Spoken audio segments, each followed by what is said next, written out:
The desert was quiet, too quiet. Red dust floated in the air. The wind blew across broken stones and deep cracks in the land. A large crater lay in the middle of the valley, dry, cracked, and filled with shadows. This place had a name once. Now it was just called the burial pit.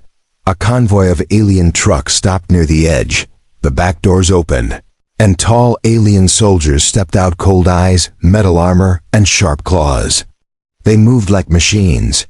They carried long metal crates and threw them into the pit without care. Thump, crash, clang. Inside one crate, something moved. Weak breathing, shaking hands. Her fingers scratched the inside of the box. Her name was Tirsa. Once she was called beautiful. Once she was told she could be a mother. But now her people had tested her.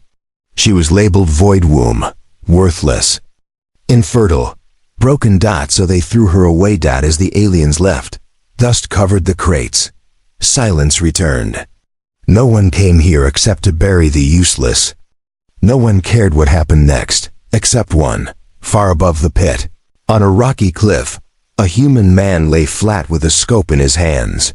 His name was Mason Grant, a former soldier from Earth, now a wanderer on alien lands. His face was hard, but his eyes were sharp and calm. He watched the pit. He had seen this before. Too many times, but something in that last crate. Something was different. He saw it shake. He waited until the aliens were gone, then slid down the cliff like a ghost. His boots made no sound on the stone. His rifle was ready, but his heart was heavier than steel. He reached the edge of the pit. The crates were silent. Then he heard it. A weak voice. A whisper from death itself. "Please, don't take me. Just bury me here. I'm not breeding material." Mason's breath caught. He moved fast. He pulled the crate open. Inside, Tirsa lay curled up. Her skin was dry. Her lips were cracked. Her eyes were filled with tears and shame. She looked at him in fear. Her voice broke. "Who sent you? Are you here to take me back?" Mason didn't answer. He pulled out a water flask and held it to her lips. She stared at it like it was fire. "Drink," he said softly. She drank. The water spilled down her chin. Why are you helping me?" she asked. Mason didn't speak. He lifted her out, even though she was light as a child. She tried to stop him, her hands pushing weakly against his chest. "Please, let me go. I can't give life. I'm broken." He looked at her, eyes steady. "You're not broken," he said. "They are." She passed out in his arms. Hours later, at Mason's camp, the small camp was hidden in the canyon, behind rocks and dry trees. A fire burned low. Tirsa woke up wrapped in a blanket, a strange smell of meat and spice in the air. She sat up quickly, her eyes wide. Mason was nearby, checking a scanner. She stared at him. A human, tall, strong, strange. "You should have left me," she whispered. "Didn't want to," he said simply. "I can't give you anything," she said. "Not children, not pleasure. I'm useless to you." Mason looked at her. His face didn't change. "I didn't save you to use." "You." That silence hit her harder than any weapon. "Then, why?" He looked up at the sky. The stars were starting to appear. "Because you begged for death, and I don't like it when people give up." Tears rolled down her face. She wasn't even sure why this human, this stranger, had done more for her in one night than her people ever had in a lifetime. "What's your name?" she asked, voice small. "Mason." "Tirsa," she whispered. "My name is Tirsa." He nodded. And for the first time in years, she felt seen. Tirsa sat near the small fire, holding a metal cup in her hands. The warm drink inside smelled sweet. She had never tasted anything like it before. She looked around Mason's camp. It was simple: a canvas shelter, a cooking pot, a scanner device. No chains, no collars, no cages. This confused her more than anything. Where was the leash? Where was the command to kneel? Where was the punishment? She looked at Mason. He was checking supplies from his bag. Calm, quiet, like she wasn't even a burden. You didn't tie me, she said. He looked up. Should I have? You don't want me to run? Mason shrugged. You can barely stand. And if you run, where would you go? Back to the pit. Tirsa looked down at the dirt. He wasn't wrong. Still, it made no sense. No male ever treated her this way. Are you keeping me for later? She asked quietly. To sell or to test? Again? Mason stopped what he was doing. He stood up, walked over, and sat near her, close enough to hear, but not close enough to touch. I'm not like your people, he said. I'm not keeping you. You're not a slave. Tirsa stared at the fire, heart beating fast. Then what am I to you? Mason thought for a moment. You're someone who needed help. Simple words, but to Tirsa, they felt like an explosion inside her chest. Later that night, she couldn't sleep. Every time she closed her eyes, the memory returned, the sound of the crate closing, the smell of dust, the feeling of being forgotten. She sat up and looked at Mason. He was sitting under the stars, cleaning his weapon. Do you always watch the sky? She asked. He glanced back. It's quiet, and stars don't lie, unlike people. He smiled a little, especially people. She walked over slowly and sat a few steps away from him. You didn't ask me anything. Like what? My number, my rank, my test results. Mason shook his head. I don't care about tests. But you have to. I'm infertile. That's what they said. He finally looked at her. Serious, you believe them? Tirsa blinked. Why wouldn't I? Because people lie when they want to control you. Or destroy you. His voice had weight. Like he was talking from experience. She lowered her head. I was tested at age 14. Failed at 16. Rejected at 17. Buried at 20. She said it like reading a list. No emotion. Just numbers. Mason listened. Then he said, back on Earth, I saw a girl get labeled mute by doctors. Said she'd never speak. She talked to me 6 months later. So, you think I'm not broken? I think you're not finished. Tirsa didn't respond. Instead, she stared at the sky. A tear rolled down her cheek. No one ever said that to her before. The next morning, Tirsa woke up early. Mason was already boiling water. You sleep? He asked. She nodded slowly. First peaceful night in years. He handed her a protein bar. She sniffed it like it might be poisoned. He laughed softly. Don't worry. That one's chocolate flavor.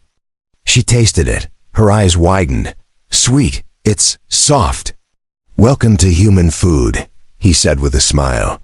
For a moment, she smiled back, but then something changed. Her face turned serious. Why are you really helping me, Mason? What do you want? He stopped stirring his drink. I don't want anything.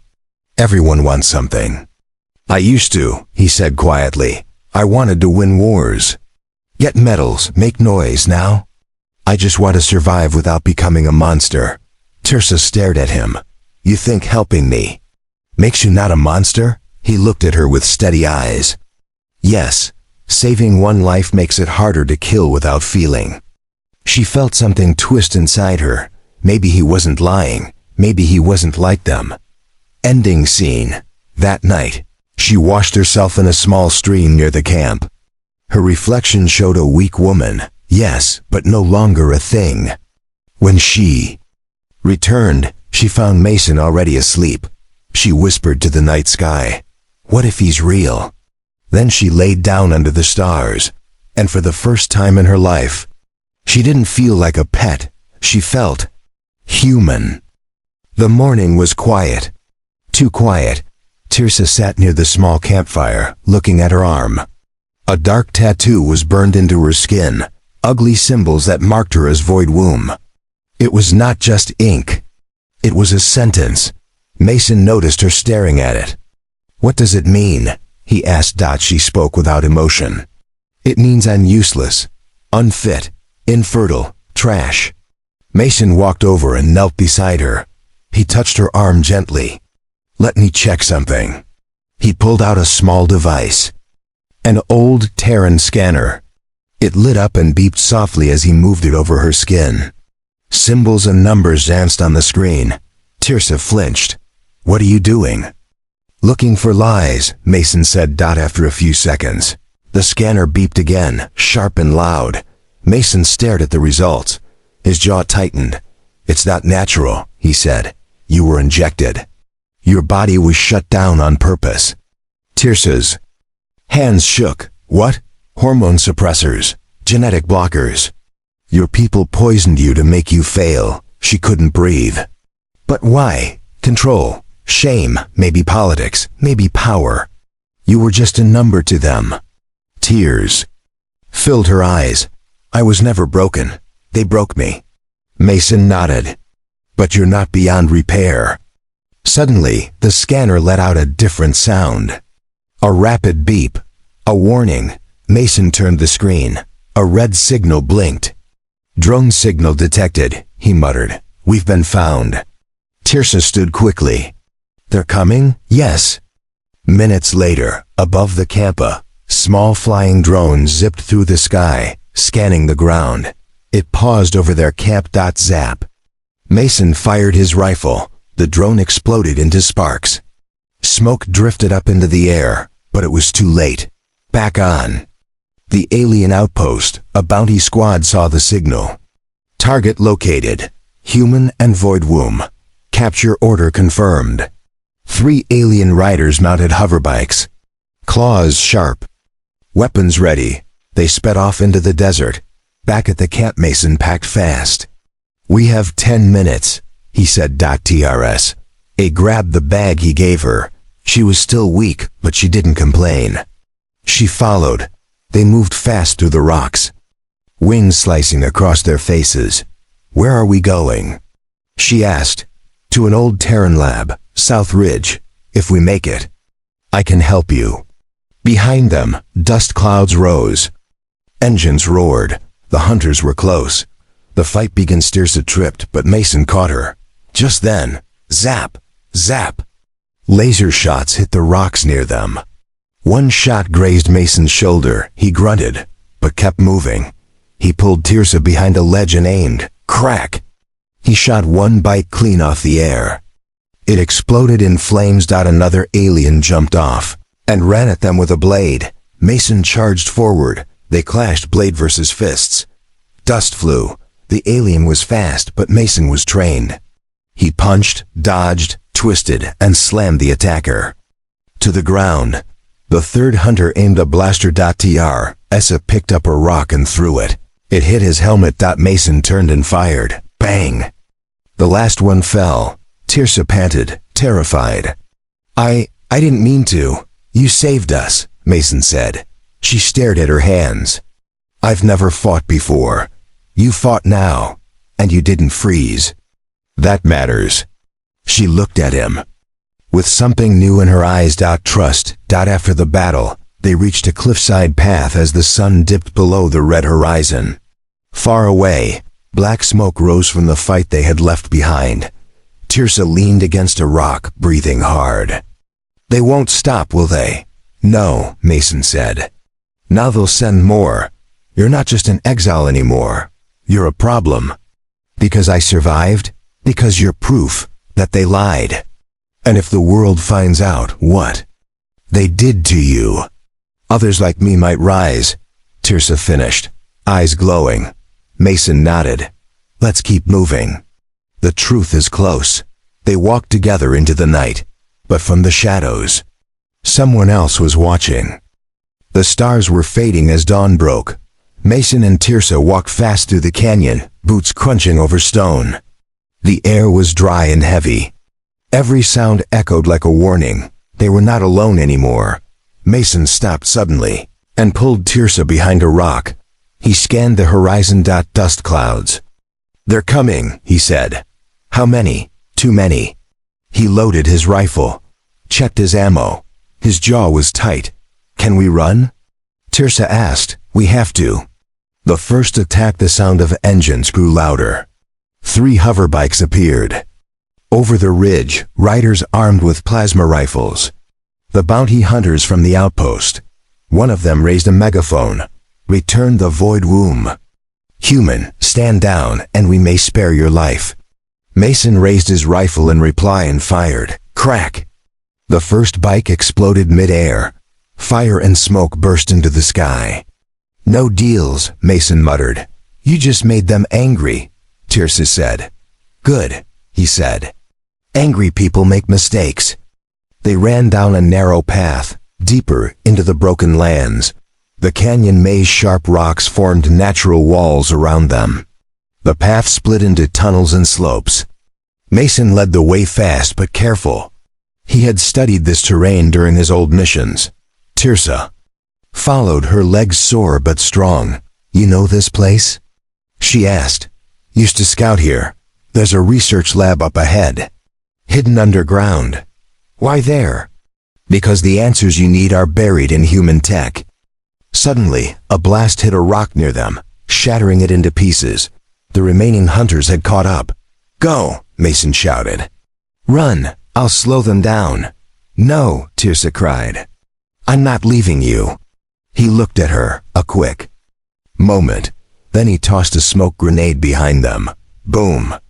Smoke covered their trail. The collapse as they ran through a narrow tunnel. A blast shook the ground. The roof cracked. Move, move! Mason shouted. They jumped forward just as the tunnel collapsed behind them. Rocks sealed the way. Tirsa lay on the ground, coughing. We're trapped? No, Mason said. We're safe, for now. He tapped a hidden panel on the canyon. Walled out a soft beep. The wall opened. A dark hallway appeared, leading into the side of the cliff. This is it, he said. Old Terran tech lab. No one's been here in years. How do you know it still works? Because I never stop. Hoping, they stepped inside. The door closed behind them. Inside the forgotten lab, the hallway was cold and quiet. Dust floated in the air. Faded earth symbols lined the walls. Medical equipment, scanners, power cores, all left behind after the war. A lab forgotten by time. Trs. A stared at it all in wonder. This is human history? Yes, Mason sighed. And maybe your future. He found the control room and powered up the main console. Lights flickered. Machines hummed. The screen turned on. Still alive, Mason said with a smile. What now? She asked. Now I find out how to help you. Tirsa walked over to a dusty glass case. Inside it, an old poster showed a smiling human woman with the words, "Every life matters, every body can heal." Tirsa touched the glass gently. I want to believe that. You will, Mason said. Final scene. Watching the door, Mason checked the security system. They'll be back, he said. Might take hours, might take days. But they'll search every rock, then we finish before they do. Exactly. He turned to her. You ready? Tirsa nodded. I'm tired of running. I want to know the truth. He smiled slightly. Then let's make history. Outside, far above, the hunters circled, not knowing that below the rocks and ruin, a storm was rising. The lab smelled like old metal and dust. Trs. A stood in the middle of the room, unsure where to go. Machines blinked softly. Wires hung from the ceiling like vines. This place was strange, but peaceful. Mason was already working. He cleaned a medical bed and activated the scanner unit. It buzzed to life with a low hum. Lay down here, he said gently. Tirsa hesitated. Will it hurt? Not at all, just scans. She nodded and lay down. Cold metal touched her back. Her heart beat fast. Mason placed small sensors on her skin. Her forehead, her wrist, her stomach. He moved carefully, respectfully. I've never met someone like you, he said. A void womb? No, someone who survived what you did and still walks. She looked away, hiding a tear. The scanner beeped. Light scanned her body slowly from head to toe. Mason watched the screen. His eyes narrowed. His fingers moved fast on the controls. Dot lines of data ran across the display. Then he stopped. "It's worse than I thought," he whispered. "What did they do to me?" Tirsa asked, voice shaking. Mason turned the screen so she could see. "See these? They injected hormone blockers deep in your tissue. Not once, but every year since you were 12. Tirsa covered her mouth in shock. "But I never agreed. I didn't know." "They didn't want you to know.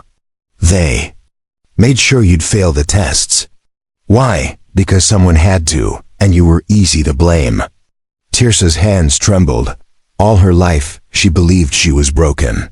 Now she knew the truth. They had broken her on purpose. Silence filled the lab. Mason sat beside her. "But there's good news," he said. She looked up, eyes full of fear and hope. "Your body is still healthy. If I remove the blockers, your system can heal." "You mean I can be normal again?" "Better than normal," Mason smiled. "You can choose your own life, not live one given by someone else." She sat up slowly. "And if I heal, I can carry life?" He nodded. She stared at him. "Why are you doing this?" He took a deep breath. "Because I see you, Tirsa, not a womb. Not a mistake. I see a fighter, a survivor." She touched her stomach gently. "No one ever looked at me like that. Not even my family." Mason stood up and reached for a box marked Fertility Protocol, Emergency. Inside were small vials and a metal injector. "It won't hurt," he said. "But it will change everything." "I'm scared." "You're allowed to be. You've been lied to your whole life. And if it works, then you'll have a choice they tried to steal from you." She nodded. He gave her the injection. It was quick. She closed her eyes. That night Tirsa lay awake, staring at the ceiling. Her body felt warm, alive in ways it hadn't for years. She turned and looked at Mason. He was fixing a power cable quietly. "Mason," she said softly. He looked at her. "Do you think I could ever be loved?" He walked over and sat down beside her. "You already are." Tirsa's heart beat fast. "By you?" He didn't speak right away, but his hand found hers. "Yes, not because you might give life, but because you are life." Tirsa's eyes filled with tears. "You didn't just save me," she whispered. "You gave me back something I thought was gone." "What?" "Hope." Final scene. Something bigger suddenly. The lab lights flickered. A monitor beeped. Mason stood up fast and checked the display. "What is it?" Tirsa asked. He stared at the screen. His face turned serious. "This lab. It's been tracking genetic patterns across the region. And you're not the only one." Tirsa sat up, shocked. "There are others like..." The Mason nodded. "And they're in danger too. Then we have to help them." He looked at her, proud. "We will. But first, we finish your healing." The days passed slowly in the hidden lab. Tirsa rested in a soft bed. Her skin looked healthier. Her eyes were brighter. The dark circles under her eyes began to fade. Mason watched her quietly as he prepared food. She had started smiling. She even laughed once. That was new. Morning light. Tirsa stepped out of the lab entrance and stood in the sun. Warm air touched her skin. She held her hands to the light, watching her fingers move freely. She didn't feel broken anymore. She felt reborn. Mason joined her, handing her a bowl of fruit. "You're glowing," he said. "Is that good or bad?" "It's beautiful." She looked down, shy. "I've never felt beautiful. Now you do?" She smiled softly. "Now I believe I am." Training together inside the lab, Mason helped her get stronger. He taught her how to hold a weapon, how to scan for danger, how to move quietly. Tirsa listened carefully. She asked questions. She didn't want to be protected forever. I don't want to be a victim again, she said. Then you won't be, Mason replied. They trained side by side. She fell. She got up. She fought. She failed. She tried again. She was learning to survive, but more than that. She was learning to live. One night under the stars later that week, they sat on the hill outside the lab. The stars stretched across the sky like diamonds. Tirsa leaned against Mason's shoulder. You could have left me there, she whispered, but you didn't. I couldn't, he said. Why not? He looked at her, eyes soft but steady. Because I saw a future when I looked at you, even when I was weak, sick, useless. Especially then. She turned to him, her eyes full of light. Mason. He gently touched her cheek. Tirsa. Their lips met, soft and warm. The kiss wasn't just passion. It was trust, healing, hope. The next morning Tirsa felt different. Not just stronger, but full, like something inside her had changed. Mason was scanning nearby rocks. When she approached him, Mason, I think. Something's happening. He stood up quickly. Are you okay? I'm not sure. He brought her inside and scanned her again, slowly, carefully. The results appeared on the screen. Mason stared for a moment, then turned to her. His voice was quiet, almost in awe. Tirsa, you're pregnant. Silence. Tirsa's hand flew to her belly. Is it real? Yes, he said, smiling. You carry life. Tears rolled down her face. Not tears of fear, not shame, but joy. I thought I'd never be this, she whispered. You are, he said, kneeling beside her. You're a mother now. And you? She asked. He took her hand. If you'll let me, I'll be a father. She nodded through her tears. I wouldn't want anyone else. Final scene. The calm before the storm. Later that evening, Mason checked the radar. A warning blinked. Enemy ships were nearby, searching. They're getting closer, he told her. Should we run? No, Mason said, looking at her belly. Not this time. Then what? He picked up his weapon and smiled. This time, we protect something. Tirsa touched her stomach again, her face proud and fierce. Let them come. Inside her, a new life was growing. The girl who once begged to be buried was now the one holding the future. The wind howled across the canyon. Mason stood outside the hidden lab, watching the red sky darken. His weapon was loaded. His heart was calm, but alert. Inside, Tirsa sat on a medical bed, hands on her belly.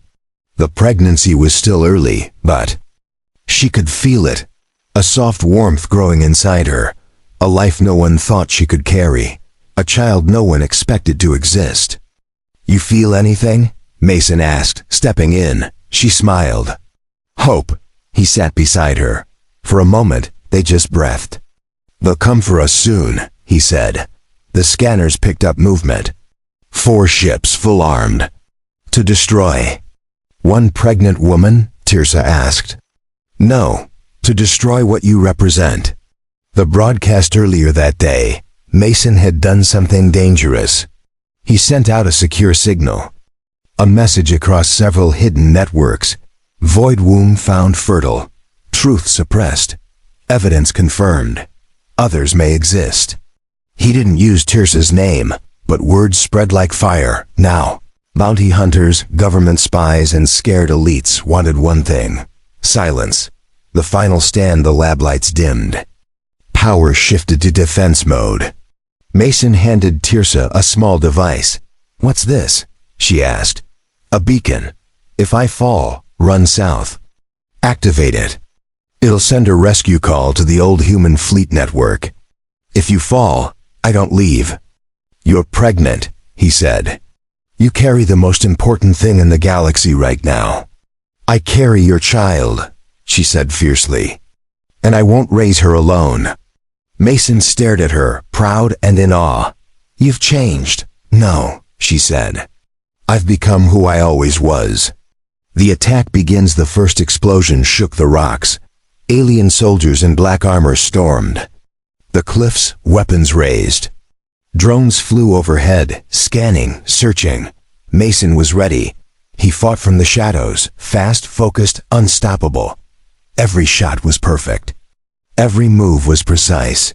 Tirsa stayed inside the lab, watching on the monitors. She whispered words she had never said before. "Come back to me." Mason took down 6 men, but more came. Too many. He was hit in the shoulder. He fell behind a rock, breathing hard. Tirsa steps forward. She couldn't stay hidden anymore. She picked up a rifle, walked outside. Her steps were firm. Her eyes burned. "Tirsa, no!" Mason shouted. "Stay back." "I'm not hiding again," she said. "Not while I still breathe." She raised her weapon and fired, not to kill, but to blind. She struck a drone mid-air, forcing it to crash into the rocks. The enemy paused. Confused, a voice came from their comms. "The void womb is pregnant. Don't kill her. Capture." That gave Mason the chance he needed. He pushed forward, shot the last 2 soldiers. Silence returned. Smoke hung in the air. They had won. After the storm, Tirsa sat beside Mason, bandaging his arm. "You're stubborn," he said. "You're bleeding." She replied. They laughed, tired but alive. Suddenly, the comm station beeped. An incoming signal. TRSA answered. A woman's voice spoke. "We received your message." I thought I was the only one, but maybe not. "I have the same mark, but I never stopped hoping." Tirsa smiled. "You're not alone anymore." Final scene. A new world. Weeks passed. Word spread across the stars of a child born from a so-called infertile alien. Of a human who refused to treat her like trash. Of a lie exposed. Other women stepped forward. Other humans offered help. Mason and Tirsa moved to a secret safe zone, protected by allies. There, under a silver tree, their child was born. She had her mother's eyes, her father's strength, and the future in her tiny hands. Tirsa held her close. "I was buried once," she whispered to the baby, "but he didn't bury me. He planted me. And you are the flower."